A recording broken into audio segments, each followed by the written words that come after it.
বিসমিল্লাহির রহমানির রহিম। আসসালামু আলাইকুম।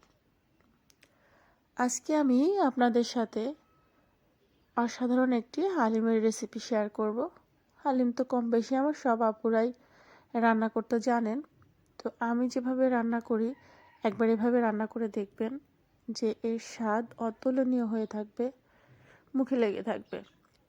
তো ফার্স্টেই হচ্ছে আমি এই যে স্টিলের বাটির মধ্যে কিছু পরিমাণ গরম পানি দিয়ে হালিমের যে হালিম মিক্সড থাকে, আমি রাঁধুনিটাই নিয়েছি এখানে।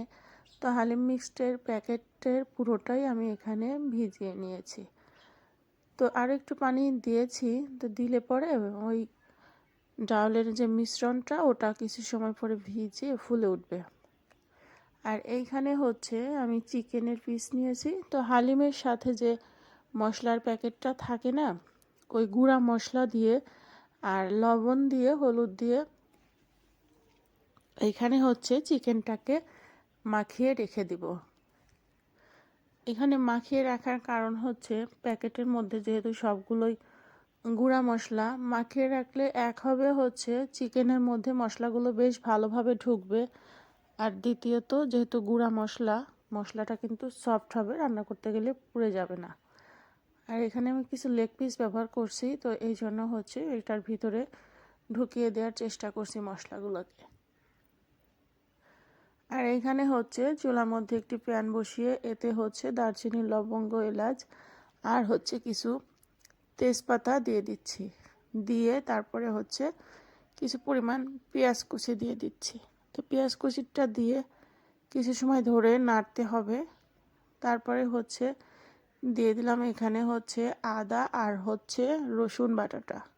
তো দিয়ে আমি কিছু সময় ধরে ভেজে নিব, যাতে রসুন বা আদার যে গন্ধটা থাকে সেটা চলে যায়। আমরা হচ্ছে একটু ঝাল খেতে বেশি পছন্দ করি, তো সেই জন্যই হচ্ছে হালিমের মিশ্রণের মধ্যে অল্প পরিমাণে কিন্তু ঝাল দেওয়া থাকে। আমি আর একটু মরিচের গুঁড়া এইখানে এই মশলার সাথে কিন্তু ব্যবহার করছি, আর দিয়ে দিয়েছি হচ্ছে এখানে একটু জিরা বাটা। তো দিয়ে এখন মশলাটাকে বেশ ভালোভাবে কিছু সময় নিয়ে কষায় নিব।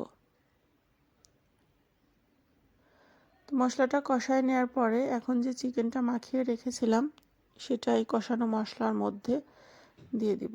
দিয়ে চিকেনটাকে বেশ ভালোভাবে রান্না করে নেব।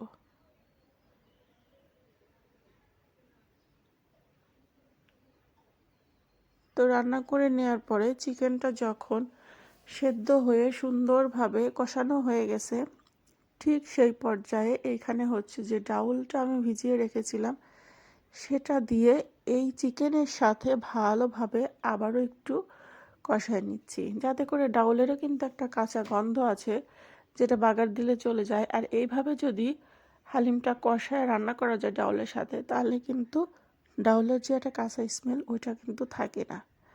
তো এখন আমি পরিমাণ মতো পানি দিয়েছি ডাউলটা যাতে করে একটু সেদ্ধ হয় আর হালিমটা ঘন হয়।